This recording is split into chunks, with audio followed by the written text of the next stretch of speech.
You're listening to the Inner Field Trip podcast, designed to help highly sensitive people and deep feelers explore unconscious biases so they protect their energy, stand on the side of justice, and become better ancestors. My name is Lisa Renee Hall, your host and tour guide. This is episode 2. A few weeks back, I got a private message on Instagram from Tiffany M. Jewell. She wanted to send me a review copy of her book called This Book is Anti-Racist. I've known Tiffany on Instagram for about a year at that point. And because I am a huge fan of her work and how she puts her work out in the world, I immediately said yes. Yet when I got the book, it sat on my bookshelf for a few weeks. I flipped through it quickly and noticed that there were some bright and colorful illustrations in the book, but I did nothing else with it. It wasn't until we were in the midst of the pandemic and we were sheltering in place that I was able to start reading a lot of the books that I've received to review. And Tiffany's was one that captured my attention. It's geared to teenagers and young adults, but I also think it's geared to adults who have or who learn best visually because of all the beautiful pictures and graphics. And the book takes an international and global look at the ways in which anti-Blackness and the culture of white supremacy has taken hold globally. The reason why I follow Tiffany's work is because I have a lot of parents and teachers in my community on Patreon. And one of the big questions they have is how to raise and or teach children to be anti-bias and anti-racist and anti-oppressive. And so I often send teachers and parents to Tiffany's Instagram profile so that they can learn more from her. So Tiffany and I in this conversation talk more about the ways in which parents and teachers can mold children so that they use their privileges responsibly. And in a world where the denial of bias causes more bias, it's important that young learners understand that bias does exist. And Tiffany's philosophy is that children are never too young to learn about the ways in which inequities and oppression exist in our world. Let me tell you more about Tiffany M. Jewell, who we're going to meet in just a moment. She is a Black biracial writer, twin sister, first-generation American, cisgender mama, anti-bias, anti-racist educator, and consultant. And her book, This Book is Anti-Racist, became a #1 New York Times bestseller and a #1 indie best-selling book. And as I explained before, it's a book for young folks and everyone to support waking up, taking action, and doing the work of becoming anti-racist.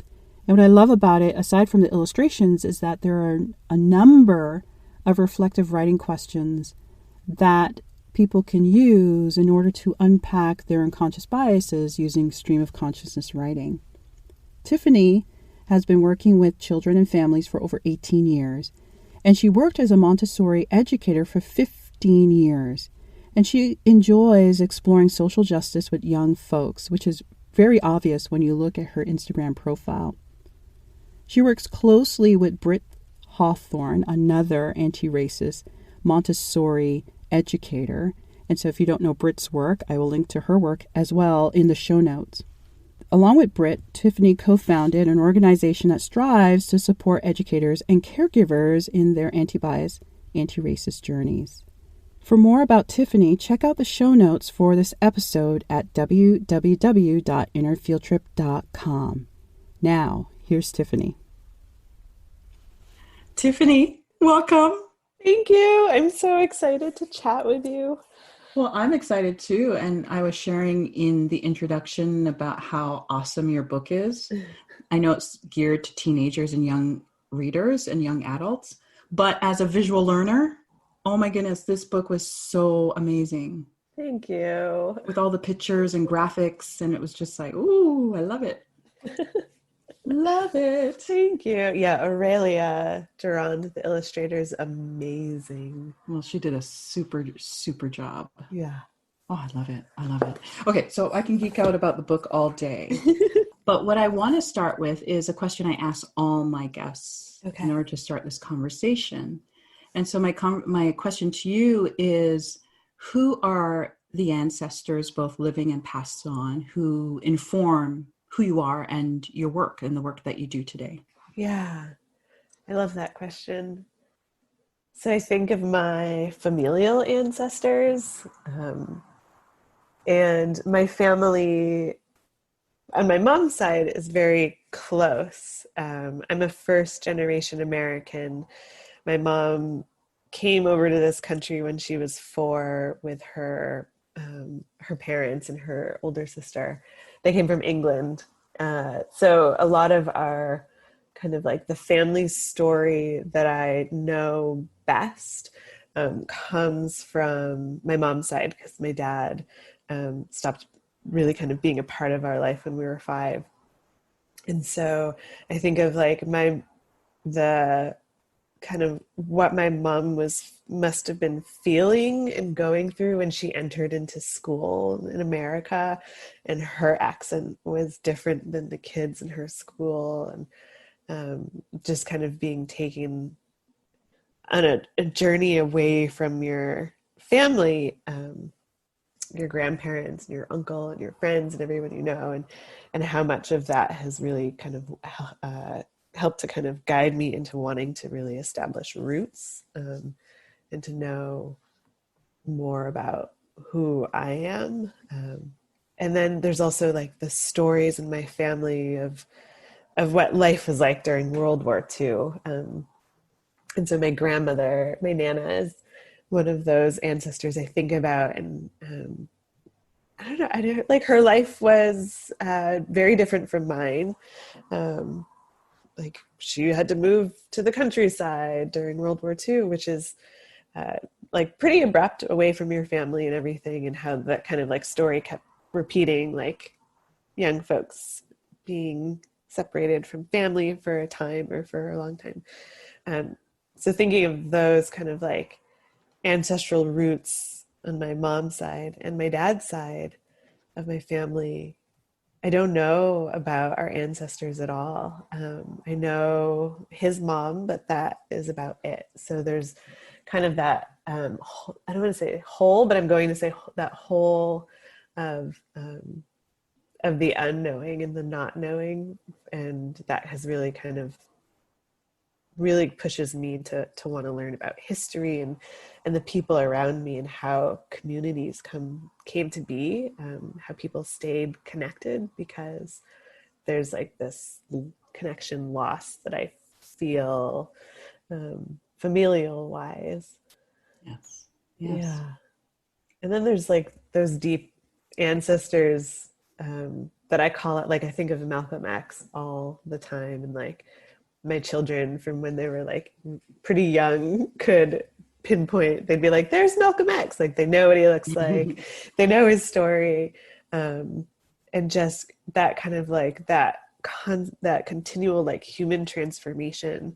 And he was showing us that multiple times, and sharing truth, and he didn't fear the truth, which I think is a really has really helped me when I work with young folks and families, and other people. There's so many.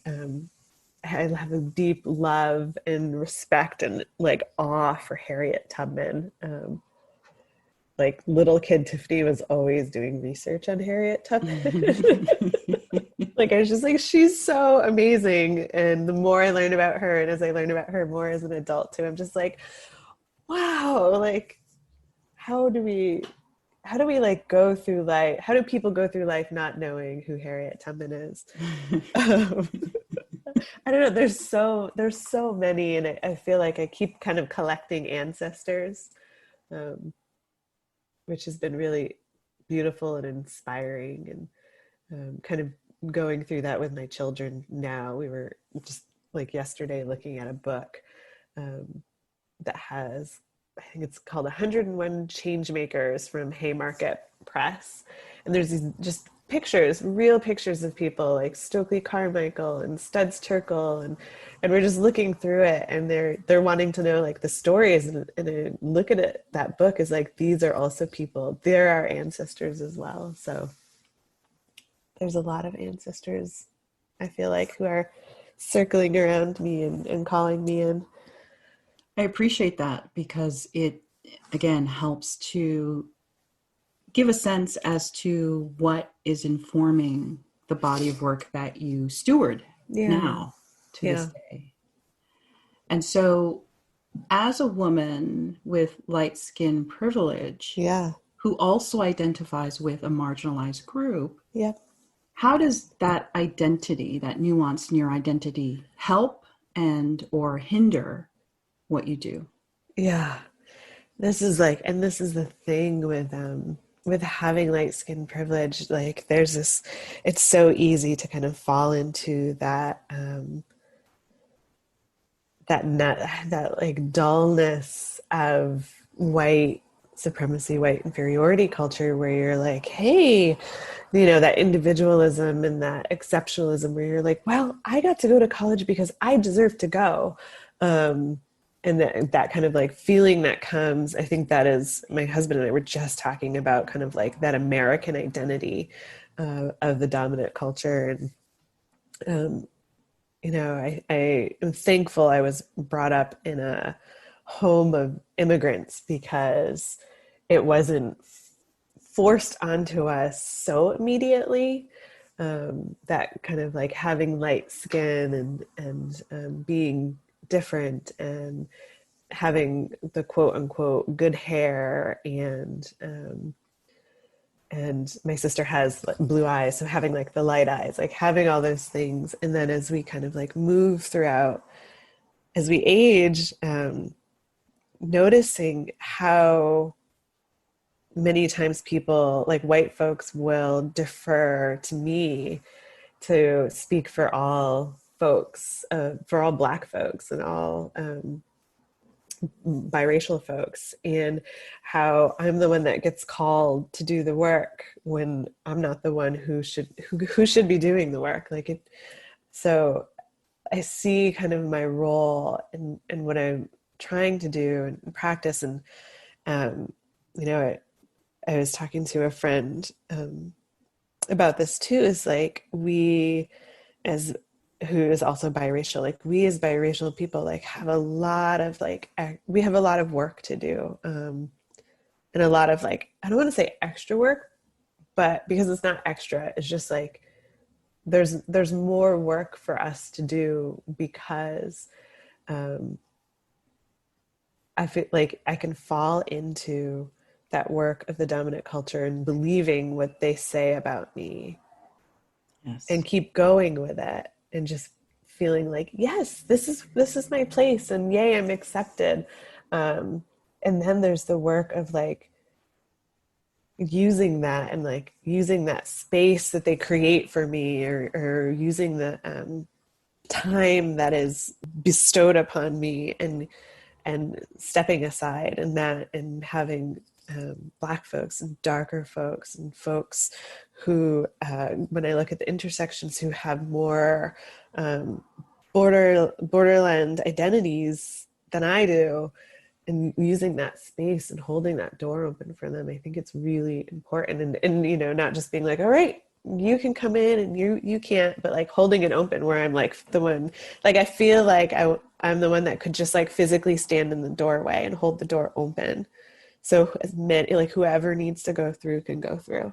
And so that's really what I'm working on constantly, is holding that door open, and doing that work too of when I work with folks in predominantly white spaces and white organizations, like really calling that out too. And like, you called me because I'm the easy person to listen to, and really naming it, because I think one thing white folks believe is that biracial folks are kind of like the bridge, and they'll they're easier, they'll understand us, like we can share all of the harm we've inflicted on people who are darker than them.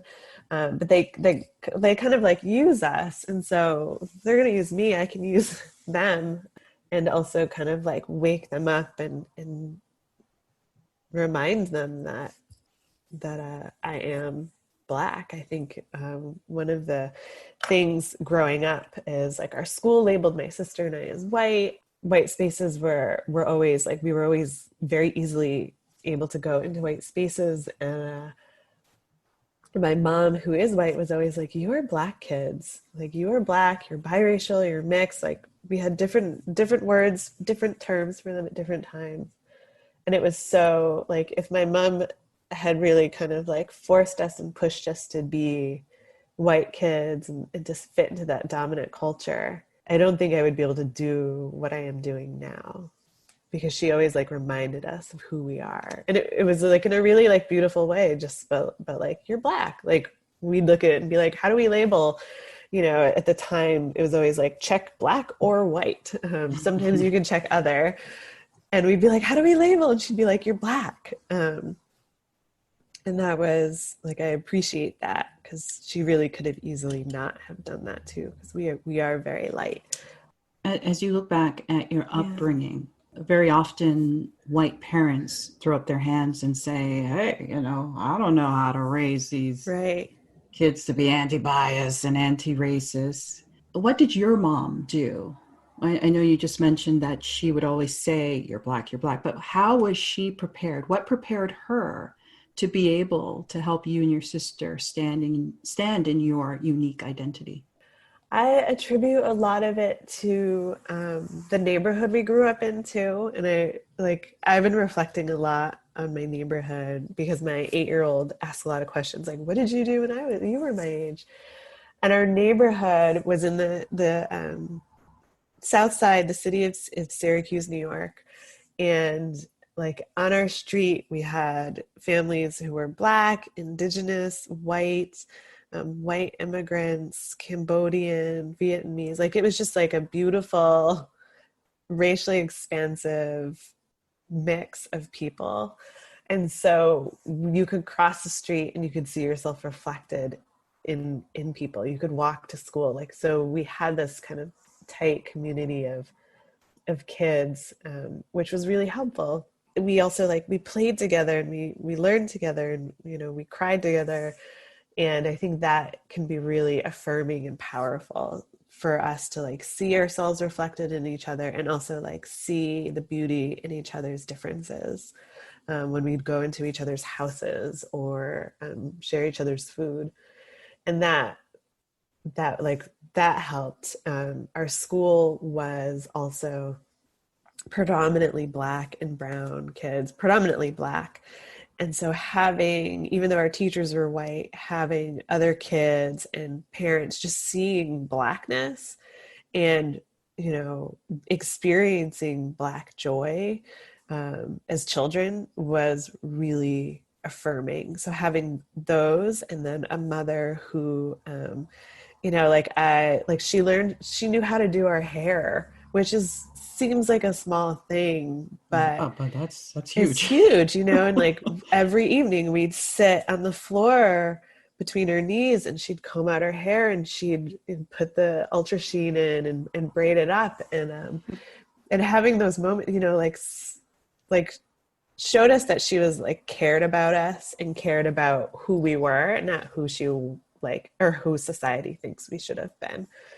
You know, I'm pretty sure, and I haven't talked to her about this, but I'm pretty sure when we told her that we wanted to straighten our hair, that she was probably devastated. You know, she did it. It was also like really expensive, and we grew up working class poor.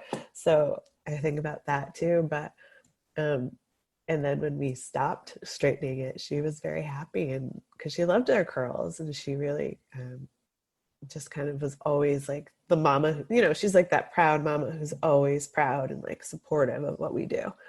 She gave us names, like my Tiffany Jewell, and my sister's name is Tiara Jewell. Like, she's shared, like, I gave you names, so if you ever become famous, you don't have to change them. So like coming into the world with like a mom who's like, you're going to be great. was really affirming. Yes, I imagine. And did you find that she was consistent? I mean, because you're her children, so Right. she would treat you as human beings. Yep. And did you find that she was consistently that way with others as well? Yeah. And like reflecting back too, especially like middle school was, I always say it was kind of like when I was like lost who I was for a moment. Because, and like middle schoolers spend so much time uh, figuring out who they are and trying to fit in. And the like middle school was when I like had like all white friends and spent a lot of time with white people. And uh, my white mom, I say, was more skeptical of white people than black and brown folks in our life.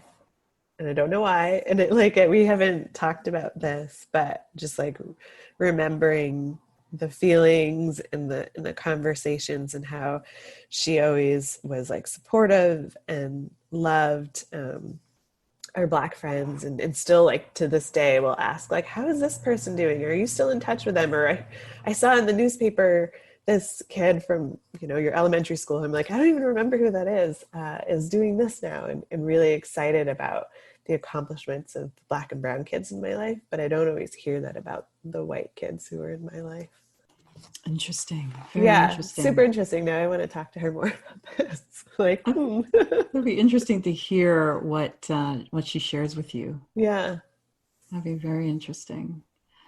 So today you help to create and guide teachers and parents and caregivers on using curriculum to Yeah. help children and teenagers become anti-biased. How did you move into this work? I feel like this work like grabbed me and just like pulled me in. And it like I can go back to when I was in school and just like noticing injustice but not having the language for it. Or my mom called me like a contrarian when I was a kid, because I would always question, like, why are we learning about Christopher Columbus? He didn't do anything, like, except for like bring devastation. Or when we were like in science class learning about reforestation, I would talk about like the deforestation and reforestation methods that were used in like by like indigenous Brazilians. I was like always wanting to know more. And maybe got this from my mom, or maybe she got it from me, I don't know, but like skeptical of like the very like Eurocentric, white centric curriculum we were reading.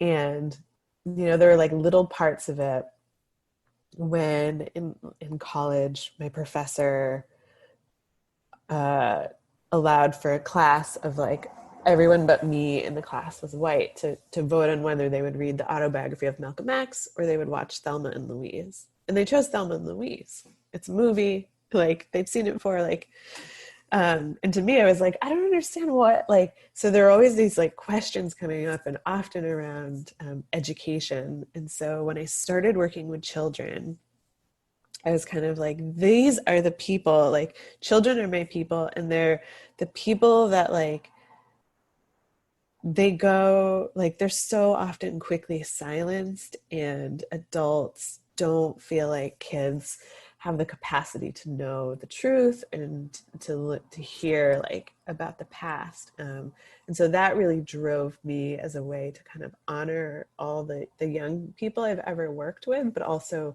really seeing that children can handle it and understand history and truth so much easier and more clearly than adults, that it made sense to do that. Working with kids also just felt like very natural to me. I love it when I kind of I don't want to say discovered, when I read the kind of framework for anti-bias education, and I read Beverly Daniel Tatum's Why Are All the Black Kids Sitting in the Cafeteria, I was kind of like, all right, this is the work we need to do in all of our schools and education. And I always kind of seeked out schools that were doing that, whether it was like during my student teaching time in college or out of college, like I'm working in a daycare center, preschool, like always looking for places where the adults were affirming children and just pouring love into their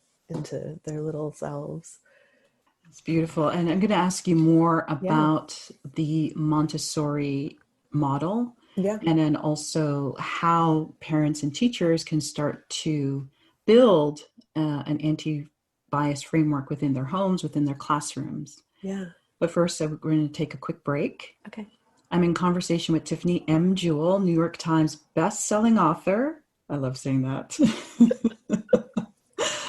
This book is Anti-Racist, 20 Lessons on How to Wake Up, Take Action, and Do the Work. And we'll hear more from her after this sponsored message.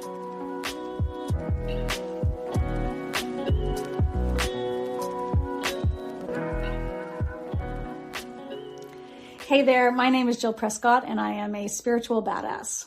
So I began working with Lisa Renee Hall quite some time ago, joined her Patreon community pretty much at the beginning or close to it.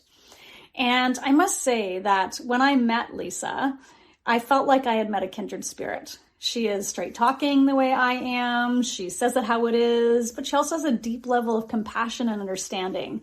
And that allowed me to show up as I am, very intuitive, very energetically sensitive in all these ways, and do work in a space in which I was held with respect, but also held in the space of come into this work with an open heart, an open mind, and be willing to fall down, fail, and get back up. And there will still be a space for me.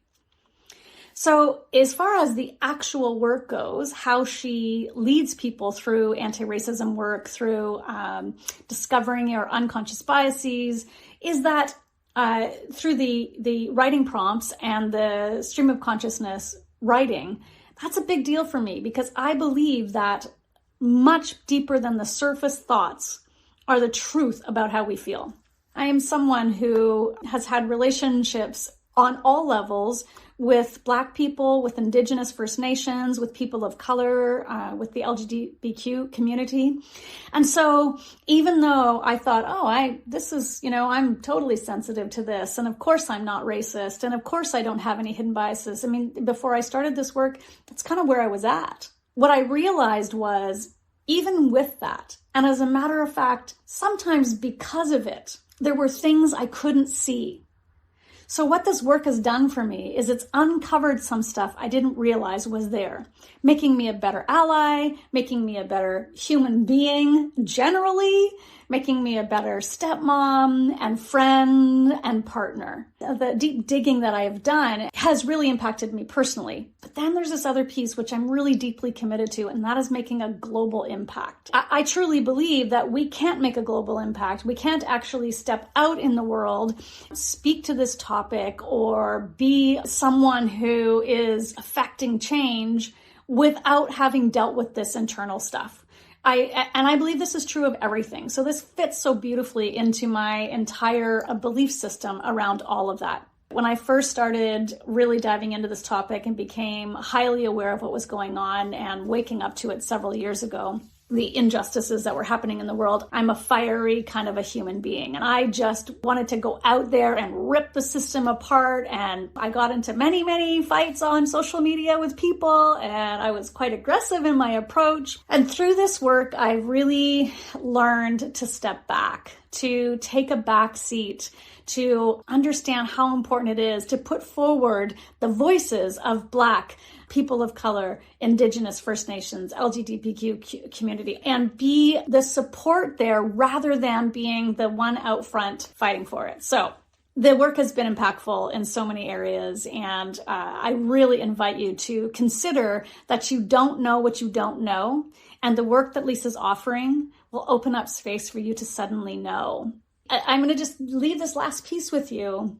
When we do this work in community, we have a support system in place for when we mess up, for when we fall down, for when we don't know what to do or say or be, when we're grieving. To have somebody like Lisa to come to in the group that I know I can trust, that has a lot of integrity, it'll make all the world a difference for you. for those looking at this and considering of being a part of the community, let me be the first to welcome you.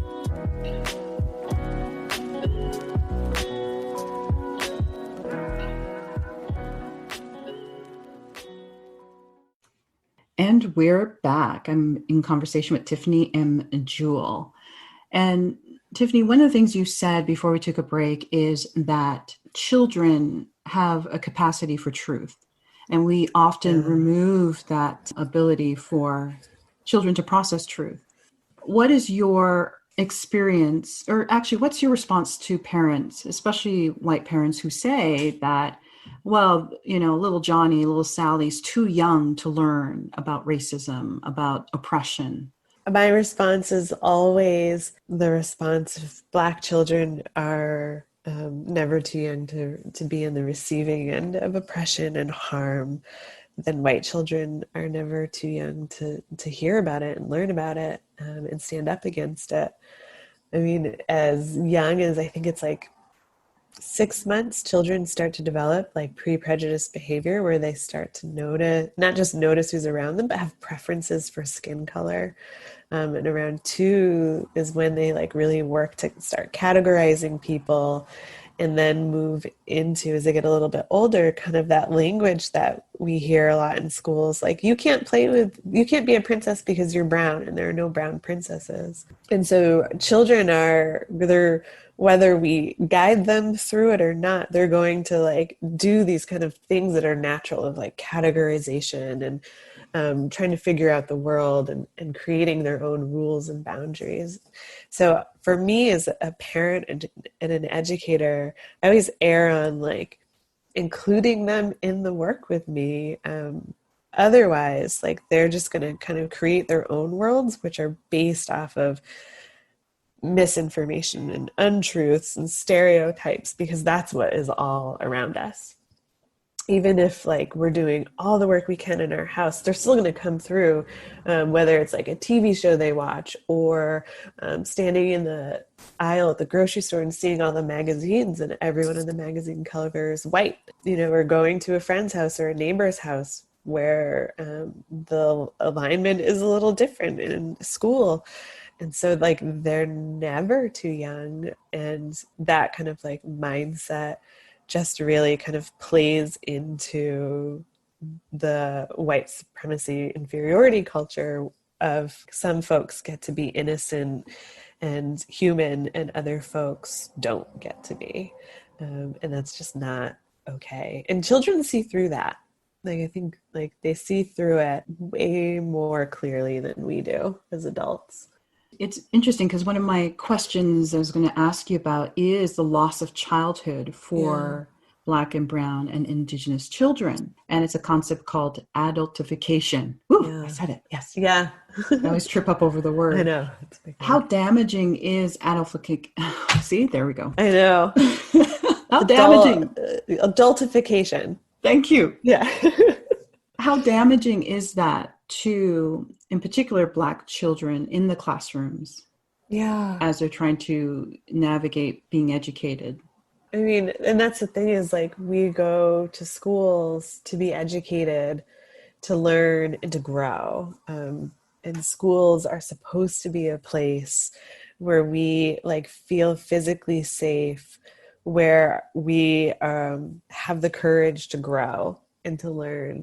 And then that doesn't happen for everybody. There's this, the great myth that Black folks don't experience pain, that Black folks kind of have different bodies where we grow different ways and faster and become adults faster. And this goes way back to the justification of having enslaved children do the same work as adults, and to not just the work, but also to like for white adults to dominate young Black bodies. And this happens in schools when I think of kind of different teaching methods where the adults are in charge, they put themselves in charge of like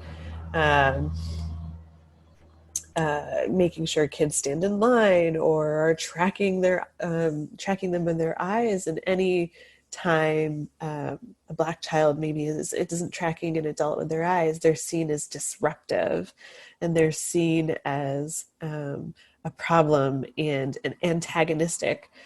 And white children, they get kind of that pass, that slide. They, like, oh, maybe they're tired or they're having a hard day. And this adultification just keeps pushing our littlest, our youngest, our most vulnerable population into spaces that are made for adults, not made for them. I think of juvenile detention centers, and I don't have the statistics right off me, but how they are like so predominantly overwhelmed with Black and brown and Indigenous children, or the rates of preschoolers being sent to detention and out of school suspension are so high. And it's not the same for white kids. I was in a recent school committee meeting, and one of my former students was talking about the detention rate in our local district, which is like a white liberal, like, hey, we're doing okay, aren't we? And this student, this high schooler, was like, here are the statistics from our own district. And it was so amazing to have her rattle that off. And it was also like incredibly disheartening, because our student population is continuing to grow, more Black and more brown, and the adults are not believing them to be children. So there's like that whole, in schools, they're like, oh, I don't need to teach them because they already know these things. There's also like the adults claiming to be afraid of children. And so they call the police to schools to handle young children for not handing in a cell phone or talking back to them. It's an issue that is not often talked about in educator spaces. Like, I think of right now, so many teachers are getting ready to go back to school, whether it's virtually or in person. And I'm pretty certain, like, no, at least in my district, nobody's doing any professional development or learning on the adultification, especially like those preschool and kindergarten teachers. Like, they are the first ones in the line, right? Who can like change the perception, be like, they're children. All children are children. But that's not happening. And mental wellness is going to be a significant issue for a lot of kids going back after having been locked up, or not locked up, I shouldn't use that, after having to shelter in place for many, many months. Yeah. And now going back into school, there's going to be a lot of anxiety. There's going to be, and so it becomes even more important for teachers to work on unpacking that bias. Right. Yeah. Because, they're like, who's more if their belief is that white children are more innocent, they're going to comfort them more. They're going to do the work of making sure that their well-being is met. And the adultification is that Black and brown children, oh, they're fine. They don't get sad in the same way, or like they can be left alone to like manage their own feelings. And those are like true biased beliefs that are held by many educators. And even the way that Black children learn is different than white children. I remember reading something saying that Black children tend to respond best when they feel that the teacher cares. Well, and like the thing is, white children need to feel comfortable too, but they already do, like, because the world and the space of school is made for them. And so, they have white teachers who are maybe doing high fives or like doing some silly dance with them that they saw on a TV show that features white kids or whatever. The decor, maybe the coloring of it is more like I see a lot of teachers setting up classrooms and they're using like pastels and pinks and colors I would never choose. Like want more natural and bright colors too, and just like what's reflective in the home. And I think teachers need to like go beyond that kind of like comfort, which is hard, because there's like so many, you have to learn technology, you have to go with the standards and everything, but it's not hard if your priority is to center the child and build relationships, which is like, should always be at the core of working with children with anything. And it would be hard to build relationships with a child that you are afraid of because of your unconscious bias. Right. Exactly. So it's a terrible cycle that unless teachers take the awareness and then move that into action, then the cycle just keeps perpetuating itself. Yeah. And so you were a Montessori educator for many, many years. Yeah. What is it about the Montessori model that is best suited for the incorporation of an anti-bias curriculum? I'm still like figuring out. And so I was working in a Montessori school for 15 years, which I thought it was only going to be like a 2-year thing. And it turned into this whole kind of like way of living. But I'm still trying to figure out if Montessori is the exact, I don't think there is one exact model that works best for anti-bias education or not. But the thing I love, and that I was so drawn to Montessori, is the way children are seen and heard, and the environments are really set up with children being at the center. It's not always Black and brown children, because it really depends on who the educator, the teacher, the guide is. But the belief, like Montessori, kind of the belief is that our role as adults is to support young folks in becoming autonomous in their learning and their well-being, and to kind of support them as they grow older into understanding what we call their cosmic task is, like what their purpose in life is.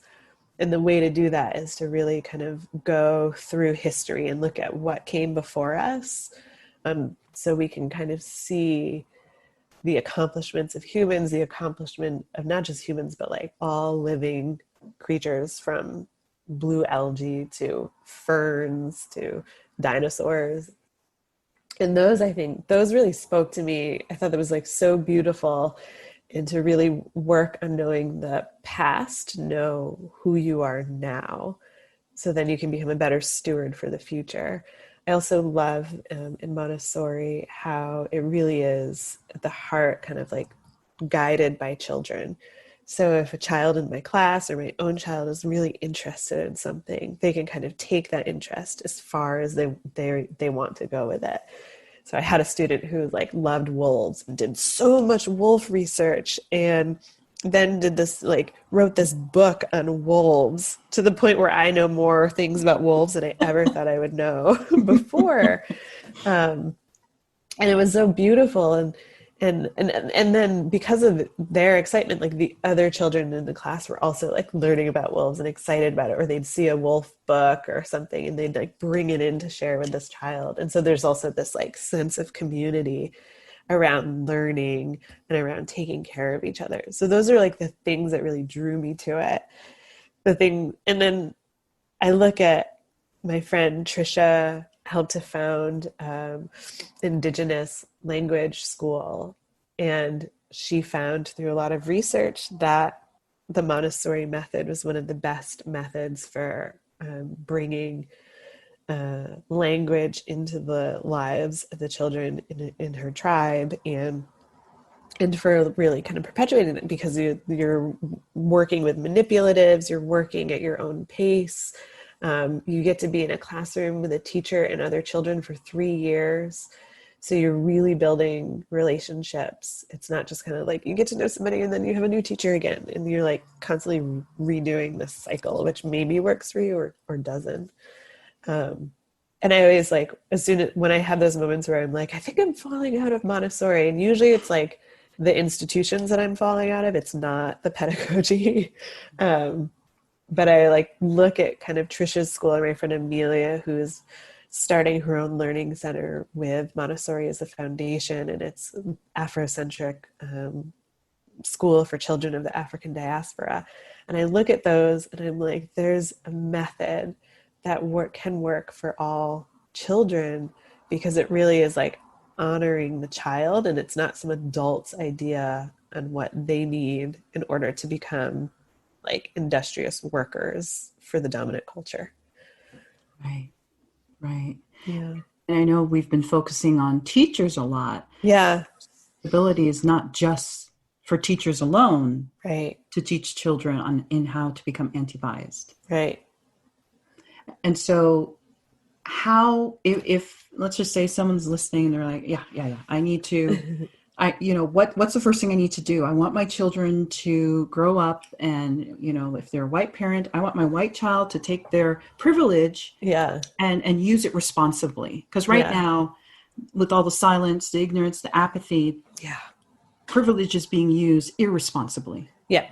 So white That's a good way to put it. Yes, that's the way I see it. Yeah. Is that until the system of oppression changes and collapse, then we need to understand how to use our privileges with responsibility. Yeah.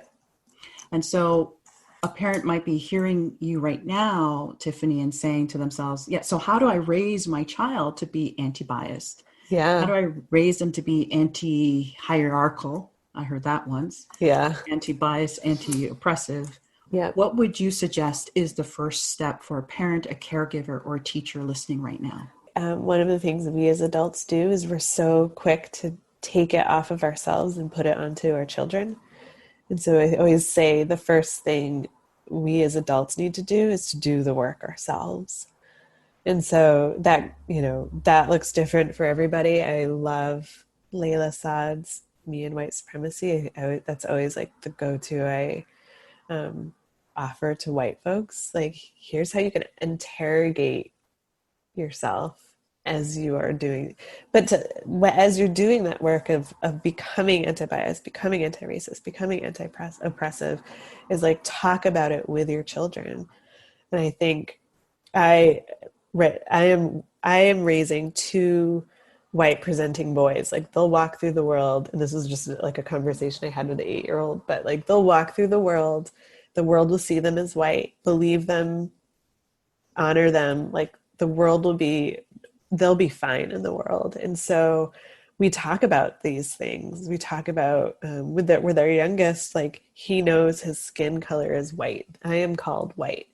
And that mama is Black and biracial, that papa is white and Syrian. So like, they know these different kind of makeups and the language we use to talk about it.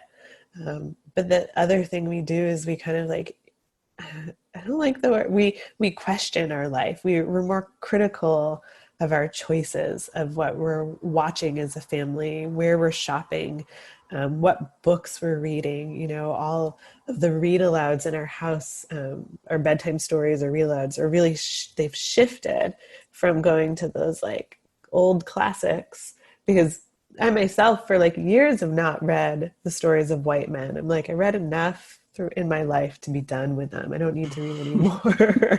Like, I did that for myself, but I didn't do that for my children. So now we do that, and we talk about why. I'm like, no, as a family, we're going to read Tristan Strong Saves the World, or Tristan Strong Punches a Hole in the Sky, instead of like Charlotte's Web.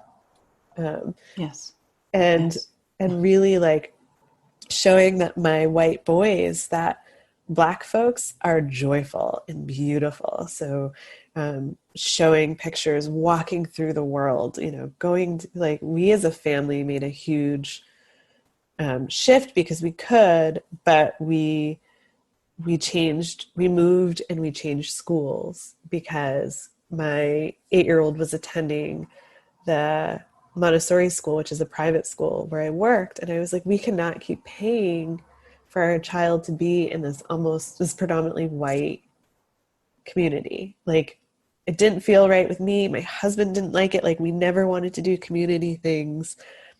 And so we were able to put him into like the public school that is in this area the most racially expansive and really like aligns. It's also a school that fully aligns with our beliefs of anti-bias, anti-racist. Like it's a school that is doing that work. Not everybody can do that huge shift. So those little things of like acknowledging that we're learning and growing and doing it with our children together is really humbling and beautiful. And also like admitting like to your child, like, oh my gosh, like I believed in this stereotype for so long and it's a stereotype. This is what a stereotype is. And that's not okay. Because our kids, like, they'll also hold us accountable to things and help us to like relearn in a way. My friend Brett Hawthorne always says, like, we as adults are doing the work of unlearning and relearning while our children are just learning alongside us. And so acknowledging kind of that work too is going to be messy, but the more like we do it, the more practice we have, and the more upfront and honest we are, the easier it becomes and the more natural, and to the point where like as a family, when if you're sitting on the couch and your kid's like, is this show an anti-racist show? And you're like, well, let's look at that. What do you mean by that? And they can say like, well, you know, all the like the black and brown characters in the show are just kind of like supporting the white character. You're like, well, what do you think then? They're like, no. And then they can turn it off, like, or they shift into a different show, which is really fun. But it takes a lot of like, you got to acknowledge your own self before you put that on your kids. And so you just mentioned around messiness, and a question I like to end interviews with is, what tips do you have for those who have responsibility over children in their quest, or sorry, let me rephrase. What tips do you have for parents, teachers, caregivers in stumbling bravely in their quest to become anti-bias, anti-racist, or anti-oppressive? I think to always keep the child at the center, and to really do that work of letting go of your own ego. I think so much, and I was introduced to the concept by Lila June, who's an Indigenous singer, songwriter, activist, and she talks about kind of like the 7 generations, like you're doing the work now, so 7 generations to come after us will have the same issues, hopefully. And I think of that too, like that work involves us with our children doing it together, not feeling like we are the keepers of the knowledge, because they're going to teach us a lot. And if we can kind of let go of what we've been conditioned to believe about like the role of the adult in imparting knowledge, and to really sit and allow ourselves to center our kids and to learn from them, then this work kind of really becomes, it becomes heart work and not just brain work. Becomes work that will really transform us, and not just like performative work that we get to tell people about in a Facebook feed. Yeah. Such brilliant points, Tiffany. Thank you for joining me in conversation. You're welcome. Thank you. I was in conversation with Tiffany M. Jewell, New York Times best-selling author of This Book is Anti-Racist. You can find out more about Tiffany, including all the resources mentioned in this episode, by going to www.innerfieldtrip.com. My name is Lisa Renee Hall. Stumble bravely.